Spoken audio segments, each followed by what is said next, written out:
L'œuvre du destin épisode 97, l'épisode commence. Shrishti demande à Prithvi s'il ne la connaît pas. Tapsi répond que Prithvi ne la connaît pas, qu'elle l'aime tellement qu'elle l'a prévenu qu'elle n'aurait pas de deuxième femme dans sa vie. Il lui a arraché le couteau et elle a été coupée à la main. Karan demande à Tapsi pourquoi elle ment, elle n'a pas à avoir peur de lui. Sherlin sourit en regardant Prithvi.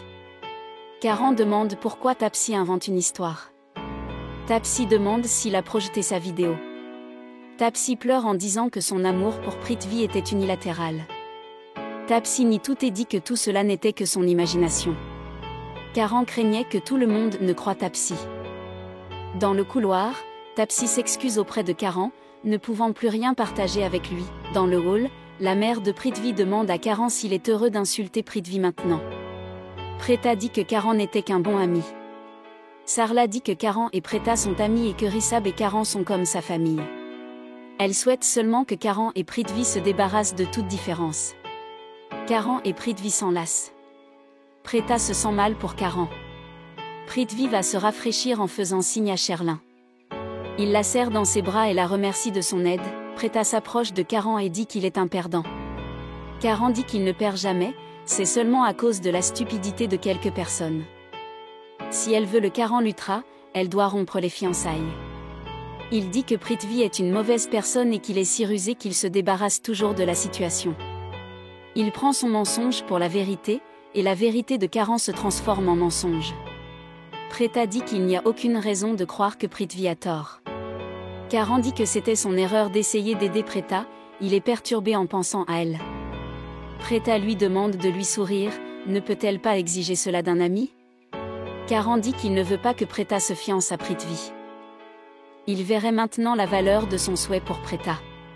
Sarla vient emmener Preta au rituel de fiançailles et insiste pour que Karan les accompagne. Preta pense à Karan tout en portant la bague de Prithvi. Samir regarde Shrishti et trouve qu'elle a l'air vraiment bouleversée. Karan regarde Preta avec un regard plein d'espoir tandis qu'elle sort la bague de la boîte et la met au doigt de Prithvi. Preta serre Sarla dans ses bras tandis que Prithvi sourit en regardant Rishabh et Karan. Il était déterminé à rester près de Preta juste pour les rendre jaloux, il serait impuissant. Il remercie les invités d'avoir participé aux fiançailles et souhaite une danse romantique avec Preta. Sarla autorise si Preta accepte. Preta était réticente à danser avec Prithvi et s'excuse. Prithvi dit qu'il se sent très perturbé par ce que Karan a fait aujourd'hui et qu'il veut se créer de doux souvenirs de cette journée avec Preta. Preta accepte à contre-cœur. Prithvi demande à Samir de mettre une bonne chanson romantique de sa playlist. Prithvi sourit en regardant Karan tandis qu'il touche Preta intimement. Rishabh éteint sèchement la musique. Samir invente que le fusible a sauté. Rishabh assure à Karan qu'il est là pour contrôler Prithvi. Sherlin arrive chez Tapsi. Elle ouvre la porte et gifle Sherlin violemment. Sherlin se souvient que Tapsi traversait le couloir en courant. Sherlin est venu montrer par appel vidéo que la mère de Tapsi avait été kidnappée, et les hommes de main attendaient ses instructions. Elle a envoyé Tapsi dire à tout le monde que Karan avait tort.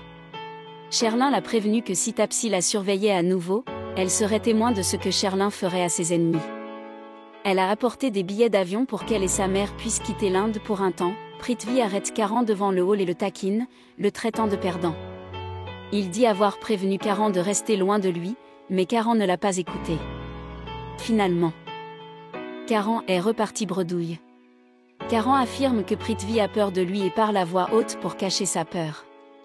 Il le défie de ne plus jamais épouser Preta et que c'est désormais une affaire personnelle.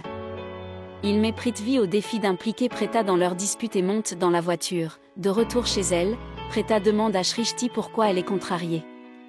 Shrishti se demande pourquoi personne à la maison ne voit que Prithvi n'est pas l'homme qu'il lui faut. Il ne voit pas les problèmes de Prithvi. Elle comprend que Preta n'a pas rompu les fiançailles par peur de la société. Elle dit que Sarla ne voit que la vérité qu'on lui montre.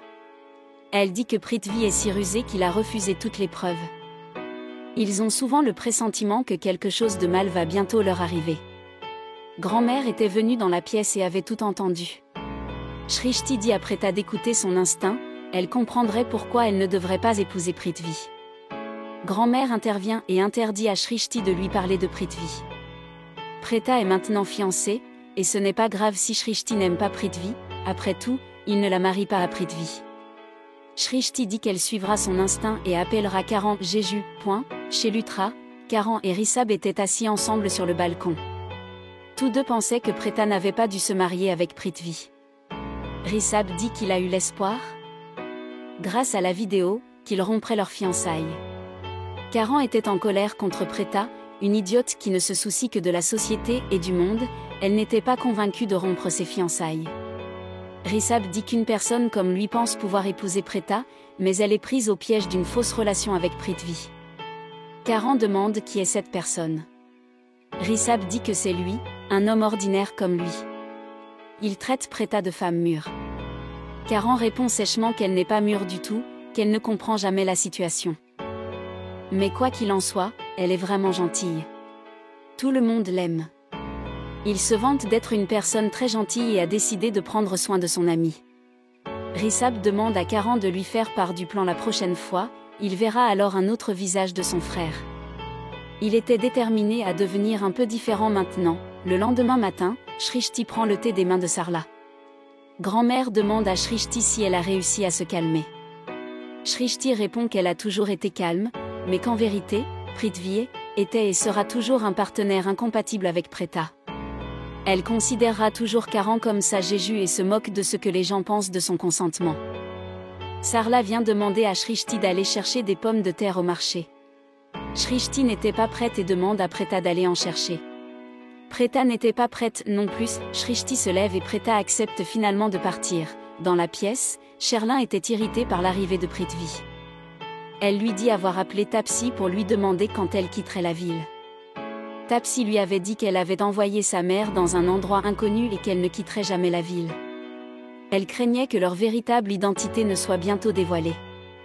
Prithvi lui montre un mot de Tapsi lorsqu'il lui a envoyé l'argent. Il ne l'a même pas trouvé chez elle. Ainsi l'épisode se termine. Merci et à très bientôt.